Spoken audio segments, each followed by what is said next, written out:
My husband celebrated his victory in court, clinking champagne glasses with his mother, while I walked away with $12 million in debt. They laughed in the hallway, calling me a naive fool for signing over our luxury condo, the lake house, and every single asset we owned just to escape the marriage. Jared smirked as he texted his mistress, telling her the coast was clear to move in. But here is the secret they didn't know. An hour after that gavel fell, I had a meeting that would change everything. While they were celebrating their theft, I was about to become the owner of a $45 million empire. And I had the legal proof that would send Jared to prison. Hey friends, before we dive into this captivating story, please take a couple of seconds to like and subscribe, and hit the bell so you don't miss more interesting stories. Let me know in the comments where you're watching from and what time it is for you right now. And don't forget to share your thoughts on this story. I'd really love to hear your opinion. Alright, grab a cup of coffee, and let's begin. The Superior Court of Fulton County in Atlanta met me with a familiar manufactured chill. The hallway was crowded with people clutching folders, their faces tight with anxiety. Lawyers whispered near the wide, sunlit windows, making deals that would shatter lives. The air was stale, smelling of floor wax and desperation. It had been a warm October, but the building's heating was already cranked high, making the atmosphere suffocating. Judge Thompson, a stern woman in her late 50s with temples threaded with gray, reviewed the documents before her. "All right," she said, her voice echoing in the quiet courtroom. "The parties have prepared a settlement agreement regarding the division of marital assets." Attorney Blake, representing my husband, Jared, stood and extended a folder with a flourish. "Yes, Your Honor.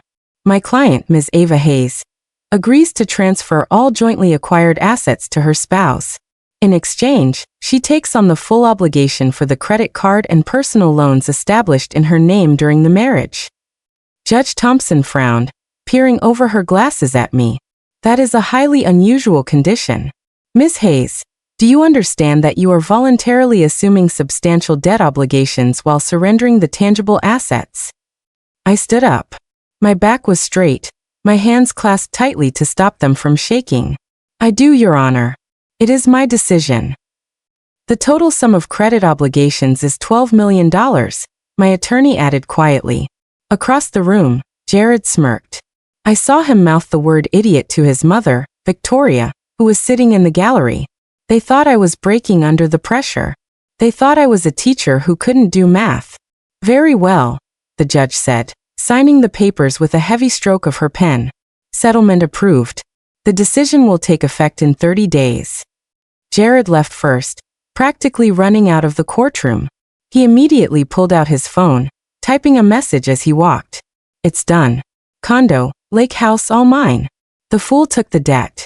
A text came back almost instantly from Amber, his mistress, a string of enthusiastic emojis and heart eyes. His phone rang. "Mom, what's the news, son? How did it go?" Victoria's voice was loud enough for me to hear from 10 feet away. "Perfectly, Mom. She willingly forfeited the assets and hung the debt around her own neck." "See there." Victoria's voice rang with triumph. "And you were worried? I told you she was nothing but a low-class opportunist.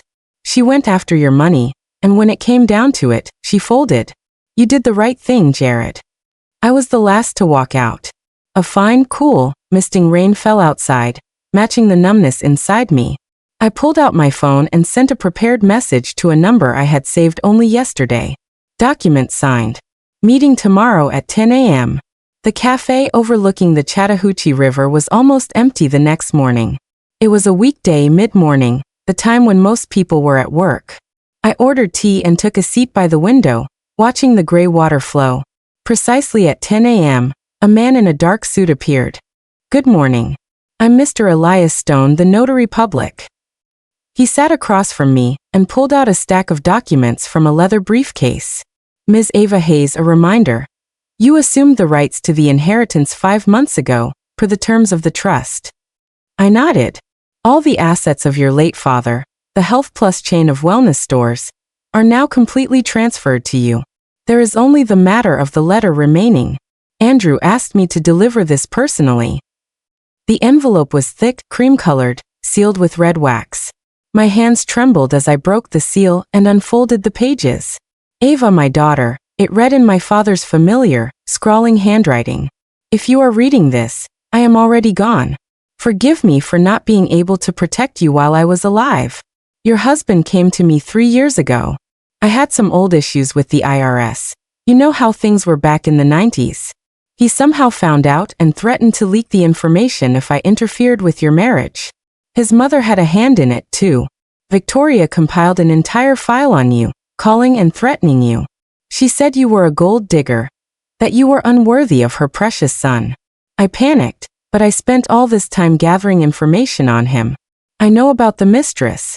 They've been together for 3 years. I know about his debts and how he was siphoning money out of the family's accounts. All the documents are with my lawyer. The business is yours now. $45 million. That is a fair valuation. Be smarter than me, daughter. Love, Dad. I folded the letter, fighting back tears. My father had played the long game to protect me. There is one more thing, the notary said, producing a tablet. Regarding the loans and credit cards you assumed during the divorce. Legally, you are now the sole debtor. However, the funds were spent for your ex-husband's purposes, primarily for his business ventures and other personal expenses. You understand what this means?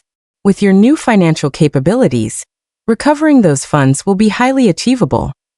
Half an hour later, Sarah, my best friend and a senior credit analyst at a major bank, walked into the cafe. She looked fierce. She laid a folder on the table. All 3 loans are here. The documents show you took them out for condo repairs, a new car, and medical expenses. But factually, the money went into Jared's shell companies and elsewhere. Look here. Sarah pointed to a statement highlighted in yellow. Regular transfers to a certain Amber Pryor, between $100,000 and $150,000 monthly. Your ex was bankrolling his mistress with your credit. A man in jeans and a leather jacket entered next. Ava, he nodded. It was Rico, a private investigator. Here's what we found. He fanned out a series of photographs on the table. Jared with a young blonde woman in expensive restaurants, on resort vacations, and outside a luxurious apartment complex in Buckhead. He's renting a 3-bedroom for $70,000 a month. It's under a shell name, and he pays in cash. The lady doesn't work. She lives off his support. His last gift to her? Diamond earrings for $300,000, bought on credit. Naturally, his construction business is barely breathing. Debts are growing, and suppliers are refusing to work without upfront payment. He's 2 months behind on payroll. Without a massive cash injection, he won't last another quarter. And Victoria, the mother, is fully aware of everything. She covered for her son, lying to you about his business trips. I have the text messages. She advised him on where to take the mistress so you wouldn't run into them. She even booked the spa retreat for Amber. I leaned back in my chair, a cold calm settling over me. I'm filing a motion tomorrow. A civil suit to recover the funds from the loans. All the payments went to his business accounts. That is documented proof. Under the family code, debts incurred for one spouse's personal use without the consent of the other must be repaid by that spouse. Ouch. Harsh, Sarah murmured, smiling. Fair, I corrected. That evening, the upscale lounge and steakhouse, the Metropolitan Grill, was loud and crowded. Jared took a table by the window and ordered a bottle of Dom Perignon. To our new life, he toasted, clinking his glass with Amber's. And to our love, she glowed, touching his hand. Victoria sat beside them, observing the couple with a look of smug satisfaction. Now we can really live, she announced. Finally, a normal girl next to you. Not that simpleton Ava. Always whining, always complaining. It's too expensive, it's not right. And the way she decorated that condo. It was awful. Pure low-rent taste. Mom, that's enough, Jared said, though he didn't look displeased. Enough of what? I'm speaking the truth. Darling Amber, when you move in, the condo needs an immediate renovation. Throw out all that tacky junk. I've already contacted a designer. Amber perked up. We'll do a full modern remodel and sell that dreary lake house. It's totally dated, isn't it? Smart girl, Victoria approved. Unlike Ava, who put up vegetable gardens there. So embarrassing for the neighbors. Jared paid the bill without looking, leaving a generous tip. He felt invincible. The next morning started with a persistent phone call. Jared reluctantly answered, his voice groggy. Mr. Ashford, Legal Department, Chase Bank. A notice of suit has been filed against you. What notice? Jared sat up. Your former spouse has filed a claim for the recovery of $12 million. The loan funds were used for your personal expenses without her consent. That's ridiculous. What nonsense is this? The court date is set for 2 weeks from now. I recommend you retain counsel. Calls followed from Bank of America, then Wells Fargo. All 3 banks were joining the proceeding as third-party witnesses. Attorney Davis reviewed the documents later that day, removing his glasses and rubbing his temples. Your situation is grim, Mr. Ashford. All transfers from the loan accounts went directly into your business entities. Here are the payments to suppliers, here are the payroll disbursements, and here are the regular cash withdrawals. And this, he pointed to a statement, these are transfers to third parties. A Ms. Pryor received monthly payments. That's none of your business, Jared snapped. As you wish. But the court will consider it. Under the family code, you must compensate these expenses, especially given that you were awarded all the marital assets in the divorce. I don't have that kind of money, Jared said, his face paling. Then prepare for asset seizure. At the condo, Jared found his mother in hysterics. Victoria was pacing the room, wringing her hands. I knew it. I knew that little snake was up to something. She took the debt specifically so she could bleed you dry later. Mom, please be quiet, Jared groaned. Quiet. How can I be quiet? She's going to ruin you. You'll lose everything. Go to her. Beg, threaten. Do whatever you have to. And what am I supposed to say? Tell her to drop the suit. Tell her you'll give her the condo back. Promise anything, and then later we'll deal with it. Jared clutched his head. Groveling before his ex-wife was the last thing he wanted to do, but he had no choice. If the court ordered him to pay, he would have to sell everything. Fine, I'll go see her. That's right. Victoria pressed her hand to her chest. Show her you're a man. Force her to back down. The one-bedroom rental in Midtown felt foreign to Jared, smelling of old linoleum and cheap air freshener. I opened the door, holding my robe closed. I looked calm, even serene, as if I had been waiting for his visit. In the cramped kitchen with peeling wallpaper, Jared sat down on a wobbly stool. I slowly brewed tea, giving him time to sweat. You set this whole thing up, he accused. You purposely took on the debt just to blackmail me later. I sat opposite him, cupping the warm mug in my hands. Jared, we signed a settlement. You got the assets. I took the liability. It's all legal. You're a businessman.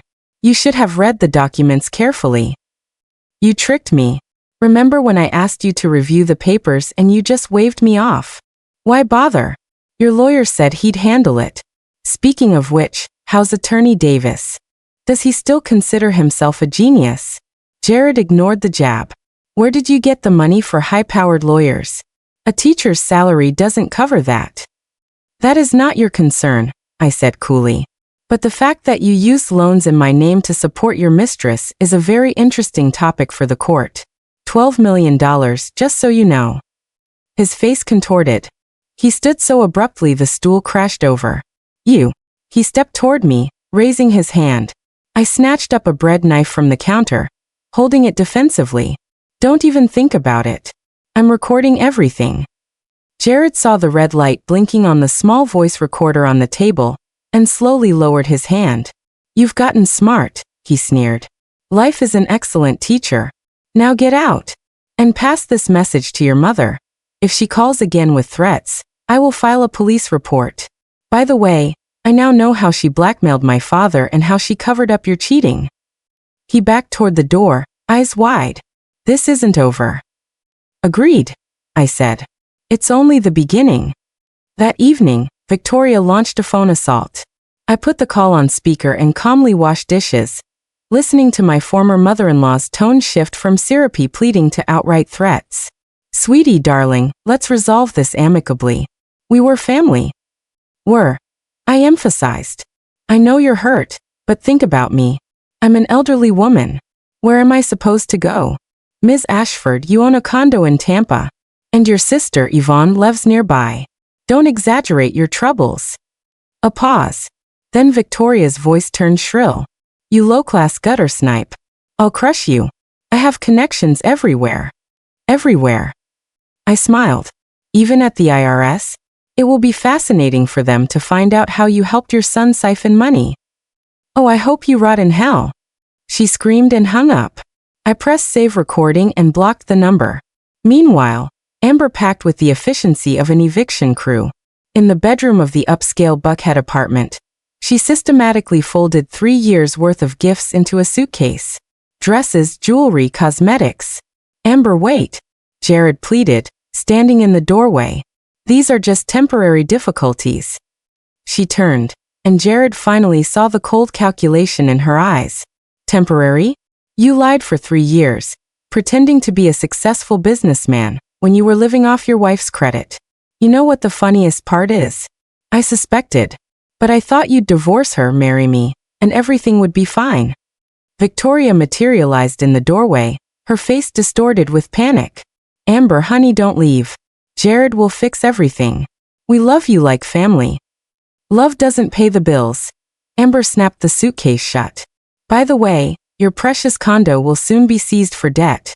Your ex-wife will win her $12 million in court, and the U.S. Marshals will seal everything up. So enjoy it while you can, but I'm moving out early. I don't want to end up homeless with you and your mother. But where will we go? Victoria Vailez. That, Amber winked, is not my problem. She wheeled the suitcase out. Mother and son were left alone in the emptying apartment. Victoria Sriquez. You let a girl like that slip away. Beautiful, from a good family. Mom, her father is a plumber from North Carolina. At least she wasn't a low-class girl like your ex. 3 months later, the marshals arrived. I had shown a sliver of mercy, warning Jared the day before so he could pack personal items.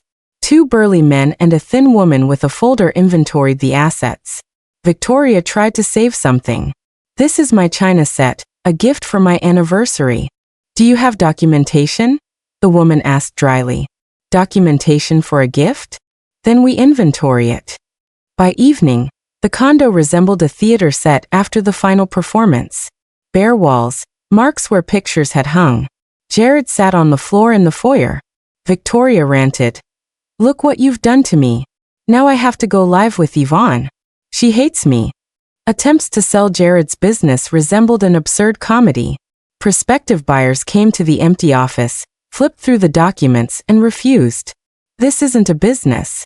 It's a black hole, one candidate summarized. Half your clients are on the IRS blacklist. The final confrontation happened in the conference room of the law firm. I looked composed, professional in a tailored suit. Jared looked haggard, aged 10 years. Victoria sat in the corner, radiating anger. Attorney Davis made one last attempt. My client is prepared to offer installment payments, 5 years of equal payments. I'm afraid not. I shook my head. The court order is for immediate recovery. Jared couldn't take it anymore. He stood, starting to fall to his knees, but I stopped him with a gesture. No teatrix, Jarez. It won't help. Have you no conscience? Victoria Sriquez. We'll be on the streets. You have a condo, Ms. Ashford, and your husband's substantial pension. Do not overstate your case. Oh, I will remember this. You've already said that on a recording, by the way. I turned to my lawyer. I have audio recordings of the threats. I can submit them as evidence. Victoria's mouth snapped shut. The verdict: 3 years probation for fraud, full compensation for damages. The judge allowed herself a final remark. The case of Hayes versus Ashford will enter textbooks as an example of legal literacy. The court cannot fail to note the poise and dignity of the victim. Victoria ran out screaming bribery. Journalists waited for me outside. Was this revenge against your ex-husband? No, Ismilat. This was protection. I simply used the law. And by the way, ladies, I addressed the cameras, learn to read your documents and never sign anything without looking, even if your loved one asks you to. 6 months later, consulting centers opened at 3 of my Health Plus stores. I wanted to help other women avoid my fate. Meanwhile, Jared was unloading trucks at a wholesale warehouse. $25,000 a year, with $5,000 going to rent a bunk in a shared dorm. I was a CEO, now I'm a laborer, he thought, stacking boxes. His phone rang. His mother. You're drinking again. Victoria Sriquez. I'm living with strangers because of you. That's your sister, Mom. What difference does it make? When are you going to take me back? Never, Mom. I live in a dorm room. You wouldn't like it. He hung up. I met Dr. Ethan Graham at a high school reunion a year later. We danced to a 90s pop song on the terrace. I followed your story, he said. You handled yourself well. Thank you. I was just defending myself. You know, I had a crush on you in high school, he smiled. I even wrote poems. We laughed. A year later, I adopted Lily, a 12-year-old girl from foster care. Smart, sarcastic, just like me. That night, I stood on the balcony of my new apartment overlooking the river. Lily joined me. Mom, are we awesome? We're handling things, Lily, I said. And that's what matters. Jared was finishing a cheap bottle of vodka in his dorm. Amber was marrying another rich man, unaware he was under investigation. And I was finally free. If this story satisfied your craving for justice, smash that like button. Comment below. Did I do the right thing by taking everything back? And don't forget to subscribe. Karma is real, but sometimes you have to give it a little nudge with a good lawyer. See you in the next video.